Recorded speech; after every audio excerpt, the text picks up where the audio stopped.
Tirada kalsın ben. तो आज की इस कहानी में आप देखने वाले हो एक ऐसी नन को जो अपने नेफ्यू को पाने के लिए अपनी पन्नी पैक गुजिया उसके मुंह में दे देती है, पर वो हरामी लौंडा ऑलरेडी अपनी मॉम की ही बजा रहा होता है। तो ऐसे में क्या वो उसे पा पाती है या फिर फालतू में ही अपनी बजवा लेती है। कहानी में क्या क्या कहाँ कहाँ क्यों क्यों कितनी कितनी बार और किस किस पोजीशन में होने वाला है, ये सब आप आज की इस कहानी में देखने वाले हैं। मूवी का नाम है द लास्ट बाथ। तो कहानी स्टार्ट होती है और हमें एक कैथोलिक स्कूल दिखाया जाता है जिसके अंदर एक नन होती है जिसका नाम जोसेफिना था। वो अपने स्कूल के गर्ल्स हॉस्टल की वार्डन होती है और हर रोज की तरह जब वो मॉर्निंग में गर्ल्स का रूम चेक करने के लिए जाती है तभी उसे एक बेड पर दही से भरा हुआ गुलाबी गुब्बारा मिल जाता है। ये देखकर जोसेफिना की फटके फ्लावर हो जाती है, पर इतने में ही वहां पर एक सीनियर टीचर आ जाती है। तो उस बच्चे को बचाने के लिए जोसेफिना उस गुब्बारे को अपने पास रख लेती है। यहाँ से निकलकर जब वो बाहर जाती है तो उसे एक फोन कॉल आता है जिससे पिक करने पर उसे पता चलता है कि उसके फादर की डेथ हो गई है। उन्होंने अपने पास जोसेफिना के नेफ्यू को रखा हुआ था, पर अभी बेचारा वो उनके जाने के बाद बहुत बुरी तरह से टूट चुका है और दिन में 5-5 बार मुठिया चला देता है। तो ऐसे में कहीं वो अपने भी लोले ना लगा ले, इसलिए जोसेफिना को वापस आना पड़ेगा ताकि वो उसका ख्याल रख सके। बेचारी जोसेफिना की तीनों आंखों से आंसू आ रहे होते हैं क्योंकि उसने डिसाइड किया था कि वो पूरी लाइफ इसी स्कूल में बिताना चाहती है, पर अभी उसे अपने नेफ्यू को संभालना होगा। इसके लिए उसे वापस जाना ही पड़ेगा।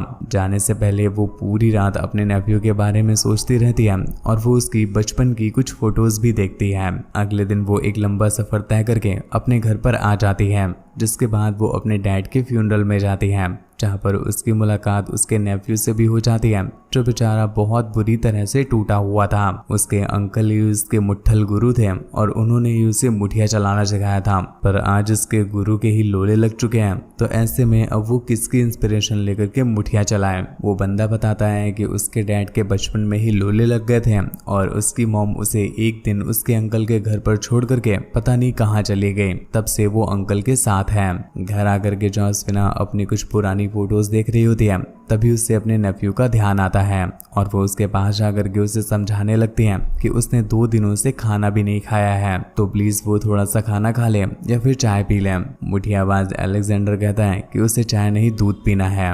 ये सुनकर जोसेफिना की फट जाती है, तो वो उससे दोबारा पूछती है, जिस पर वो कहता है कि ठीक है चाय ही पिला दो। इस बीच जोसेफिना नोटिस करती है कि ये भोमसनी का नहाता भी नहीं है क्योंकि बहुत बुरी तरह से गंदा हो रखा था। इसलिए जोसेफिना उसे अपने साथ बाथरूम में ले जाती है और उसके बॉडी के पार्ट्स को साफ करने लगती है। एक एक करके वो उसकी पूरी बॉडी को क्लीन कर देती है, जिसके बाद उसे सोने भेज देती है। जोसेफिना का भी यहीं पर सोने का मन कर रहा होता है, तो वो सोने से पहले अपनी कच्छी उतार देती है और अपनी गुजिया को आजाद करके वो उसके बगल में ही सो जाती है। अगले दिन जोसेफिना की सिस्टर एलिना उससे मिलने के लिए आती है और उससे कहती है कि तुम अलेक्जेंडर को मुझे दे दो, इसके बाद मैं उसका ख्याल रख लूंगी। पर जोसेफिना इस बात के लिए उसे मना कर देती है और कहती है कि अब वो यहाँ पर आ गई है तो अब वो यहीं रुकेगी और अलेक्जेंडर का ख्याल भी वो रख सकती है। ये बोल करके वो उसे वापस भेज देती है, जिसके बाद ये दोनों बाहर कहीं घूमने के लिए जाते हैं। इस बीच जोसेफिना को बार बार लग रहा होता है कि शायद उसे अलेक्जेंडर को अपनी बहन के साथ भेज देना चाहिए, पर उसे साथ में ये भी लग रहा होता है कि ये चीज अलेक्जेंडर के साथ गलत हो जाएगी।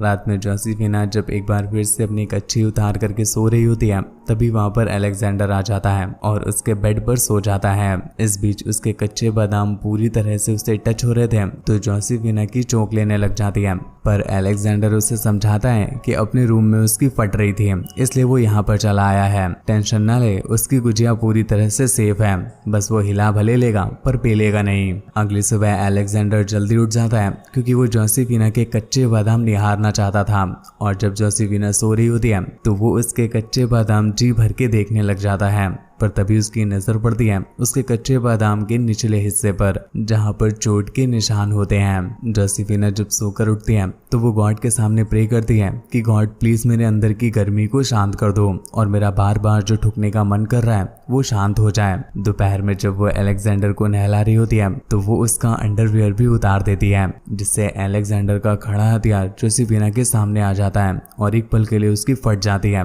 पर अलेक्जेंडर बात को संभालते हुए ये कहने लग जाता है है कि उसके हथियार में बहुत बुरी तरह से दर्द हो रहा है, इसी वजह से शायद वो खड़ा हो गया है। ये सुनकर जोसेफिना उससे कहती है कि तुम परेशान मत हो, आज हम लोग डॉक्टर के पास चलेंगे तो तुम अपनी प्रॉब्लम उनके साथ शेयर कर देना। अलेक्जेंडर उससे कहता है कि क्या पता डॉक्टर की जरूरत ही ना पड़े, शायद किसी के मुंह में लेने से ही ये ठीक हो जाएगा। पर जोसेफिना इस बात के लिए उसे मना कर देती है और डॉक्टर से कंसल्ट करने के लिए कहती है। रात में जोसेफिना जब सो रही होती है तो उसे बार बार उसके खड़े हथियार की याद आ रही थी और वो उसे याद करके तड़पने लग जाती है। अब कहीं ना कहीं उसका मन भी अलेक्जेंडर से ठुकवाने का कर रहा था, पर वो किसी तरह से खुद को कंट्रोल कर रही थी। अगले दिन वो अलेक्जेंडर को डॉक्टर के पास चेकअप के लिए ले जाती है और डॉक्टर उसे जो दवाई देते हैं उसे रात में वो अलेक्जेंडर के हथियार पर मालिश कर रही होती है। तभी अलेक्जेंडर उससे कहता है कि तुम इसी तरह से मेरी पीठ की भी मसाज कर दो, जिस बात के लिए जोसेफिना मान जाती है और उसकी मसाज करने लग जाती है, जिससे उसका हथियार और भी टाइट होने लगता है। पर जोसेफिना तो उसको देने के मूड में ही नहीं थी, इस वजह से उसे नींद आ जाती है और वो सो जाता है। जोसेफिना का भी अकेले मन नहीं लग रहा था और उसे डर लग रहा होता है कि अकेले होने पर कहीं वो अपने हाथों से कोई गलत काम न कर ले, इसलिए वो उसके बगल में ही सो जाती है। पर बस वो अभी लेटी ही थी कि इतने में ही अलेक्जेंडर का हाथ नींद में होने की वजह से उसकी गुलाबी गुजिया पर पड़ जाता है, जिससे वो तड़प उठती है और खुद पर कंट्रोल खोने लग जाती है। पर अगले ही पल वो फिर से खुद को संभालती है और उसके हाथ को उसके पेट पर रख देती है। अगले दिन वो फिर से जोसेफिना को नहाते टाइम बुलाता है और अपनी अंडरवेयर उतार करके उसे नहलाने के लिए कहता है। जोसेफिना उसके बॉडी के सारे पार्ट्स को अच्छे से मसल करके साफ करती है, जिससे उसे भी बहुत मजा आता है। पर उसी दिन जोसेफिना को एक अनजान लेडी का फोन आता है जो उसे बताती है कि वो अलेक्जेंडर की मॉम है और वो जल्दी ही उसे लेने आ रही है। ये सुनकर जोसेफिना की फटके हाथ में आ जाती है, क्योंकि कहीं न कहीं वो भी अब अलेक्जेंडर की तरफ अट्रैक्ट हो रही थी। इस बात का सॉल्यूशन निकालने के लिए वो अपने वकील को कॉल करती है और उसे सारी बात बताती है।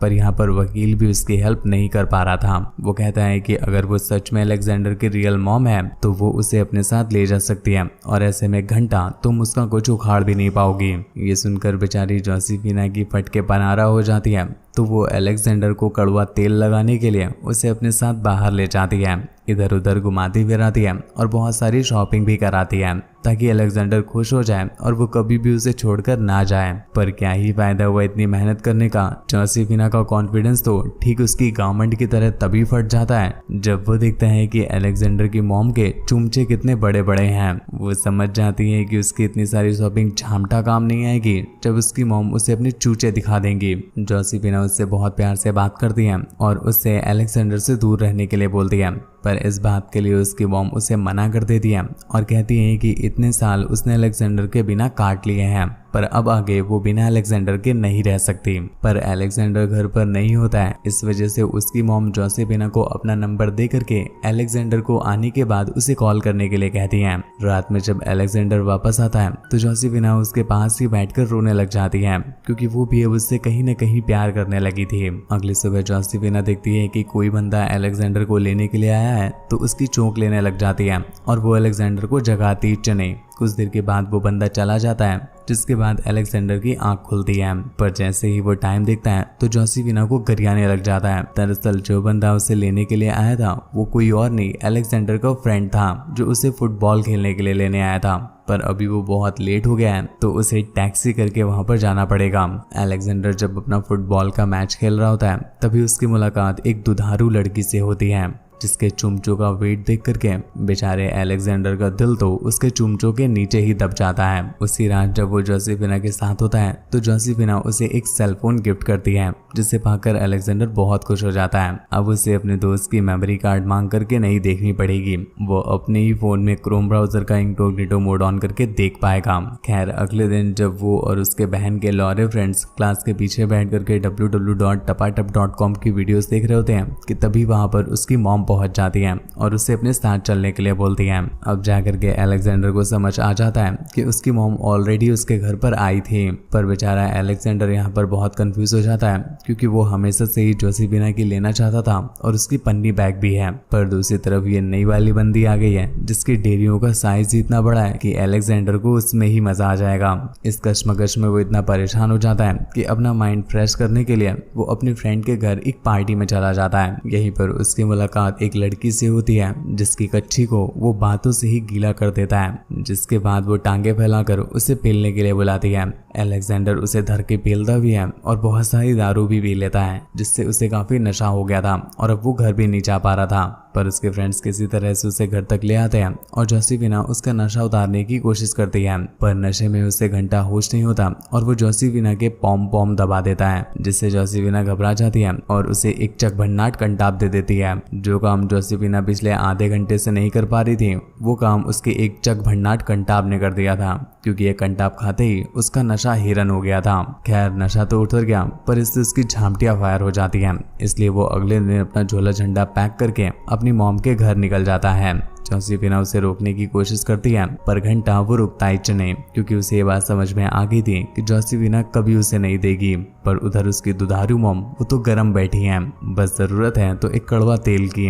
इतिहास गवाह है कि गुलाबी ने हमेशा काली पर राज किया है, और ठीक ऐसा ही अलेक्जेंडर के साथ होता है। अब उसे गुलाबी का नशा कुछ इस तरह से चढ़ गया होता है कि वो जोसेफिना की काली भी चाटने से मना कर देता है और वहां से निकल जाता है। कुछ देर के बाद फाइनली वो अपनी दुधारू मतलब जुझारू मॉम के पास पहुंच जाता है, और यहाँ पर वो बहुत सारे ठुकाई के सपने लेकर आया था, जिसके लिए वो बहुत एक्साइटेड भी होता है। पर दूसरी तरफ हम जोसेफिना को देख पाते हैं, जो बेचारे अलेक्जेंडर के जाने का गम नहीं भूल पा रही थी और उंगली चला चला करके थक गई थी, इसलिए वो डिसाइड करती है कि आज वो अपने गुलाब का गुलकंद बनवा के रहेगी। दूसरी तरफ हम अलेक्जेंडर की मॉम को देख पाते हैं, जिनकी चीखों की आवाज से अलेक्जेंडर की भी फटके फ्लावर हो जाती है। दरअसल उसके जो डैड थे वो अलेक्जेंडर की मॉम की बहुत गहरी लेते थे, पर आज रात उसका सब्र टूट जाता है और वो उसे समझाते हुए कहती है कि प्लीज बाबू इतनी गहरी भी मत लिया करो, मेरा 3 दिन तक चलना मुश्किल हो जाता है और तुम्हारी ऐसी गहरी पिलाई की वजह से पूरा मोहल्ला समझ जाता है कि आज तुम गोली खा के आए हो। ये सारी बातें अलेक्जेंडर सुन रहा होता है और अब उसकी चोंक लेने लग जाती है। उसे ऐसा लग रहा था कि शायद वो किसी गलत जगह पर आ गया है। दूसरी तरफ जोसेफिना ने भी एक 9 इंच के हथियार को हटा लिया था और वो उसे गर्म करके अपने साथ जंगलों की तरफ ले जाने लगती है। जंगल का एक कोपचा पकड़ करके वो उसका हाथ अपने गुलाब पर रख देती है और उससे रिक्वेस्ट करती है कि प्लीज तुम आज इसे फाड़ के गुलकंद बना दो। लौंडा तो वैसे भी खुद को जॉनी सिंस का बाप समझता था, वो तुरंत ही हथियार पे तेल लगाने लग जाता है, पर उसके हथियार को पोजीशन लेते देख करके जोसेफिना की तो ऐसे ही गुलकंद बन जाती है और वो उसे पेलने के लिए मना करने लगती है। पर अब तक उसका हथियार भी टाइट हो चुका था और वो बिना पेले नहीं रह सकता था, इसलिए वो उसके साथ जबरदस्ती करने लग जाता है और पकड़ के अपना मुंह में दे देता है। जोसेफिना घंटा चीख तक नहीं पाती है और उसकी वहीं पर पिलाई हो जाती है।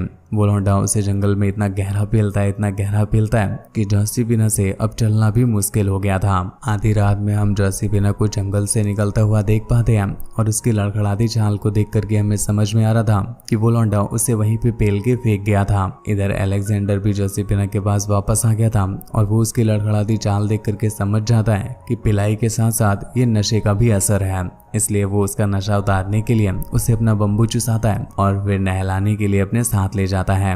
आज पहली बार था कि वो जोसेफिना को अपने हाथों से नहला रहा था, पर इससे जोसेफिना को बहुत मजा आता है और इसी के साथ ये कहानी यहीं पर एंड हो जाती है। तो दोस्तों आपको कहानी कैसी लगी प्लीज नीचे कमेंट करके जरूर बताइएगा। बस मैं आपसे इतनी रिक्वेस्ट करूंगा कि अगर आपको मूवी पसंद आती हो तो प्लीज वीडियो को एक लाइक कर दीजिएगा, क्योंकि आप भी जानते हैं कि 10 मिनट की ही सही पर वीडियो बनाने में बहुत मेहनत लगती है। एक मूवी को 2 से 3 बार देखना पड़ता है, फिर उसकी स्क्रिप्टिंग होती है, डायलॉग्स लिखे जाते हैं, देन इसका वॉइस ओवर होता है, फिर मोबाइल में ही एडिटिंग करनी पड़ती है, जिसके बाद भी प्रॉब्लम खत्म नहीं होती है और जैसे ही यूट्यूब पर डालो यूट्यूब हमारे लोले लगा देता है। इसलिए प्लीज आप हमें सपोर्ट करें और जितना ज्यादा आप लाइक करेंगे यूट्यूब को भी समझ में आएगा कि हाँ सच में आप हमारे कंटेंट को पसंद करते हैं। सब्सक्राइब करना वो पूरी तरह से आप पर है, अगर आपको करना हो तो कर सकते हैं वरना कोई बात नहीं। पर हाँ मुझसे बात वगैरह करनी हो या मुझे देखना चाहते हैं तो आप इंस्टाग्राम पर आ सकते हैं और मूवी डाउनलोड करनी हो तो टेलीग्राम पर आ सकते हैं। आज के लिए बस इतना ही, धन्यवाद।